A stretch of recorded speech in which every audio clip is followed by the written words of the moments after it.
বেইমান আছে যে সন্তরণের হত্যার লক্ষণ আছে মানি ভুল গরিবু ভুল যদি তুমি ধরে দিও বরং লজ্জিত হয়ে তুনু তোমার আঘাত গরিবু তোমার চুড়ো গরিবু মানে আল্লাহ চিল্লে গরিবু রাগারাগি গরিবু মানে ভুল তবু স্বীকার করতুনু তো যে ভুল করি যদি অনুতপ্ত নয় চুড়ো নয় তারা আর দ্বিতীয়বার সুযোগ দেওয়ার দরকার নেই। এবার তোমার কি করিবে তোমার সম্মান লয় তুই দূরত্ব বজায় রাখিবে তুই মানে রিলেশন বন্ধ করে দিবে নিজরক আত্মীয় স্বজনক কী হয় বাইরের কী হোক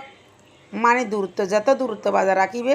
এত নিজের মান সম্মানলে নিজে থাকিতে পারিবে বেমানতুন দূরত এখন জি আর দরকার যারা বেমানি করি লজ্জিত নয় শর্মিত নয় এলে বেমানতুন দূরত আহ আত্মরক্ষা কর এর দূর পর্যন্ত আর ভিডিও আল্লাহ হাফেজ।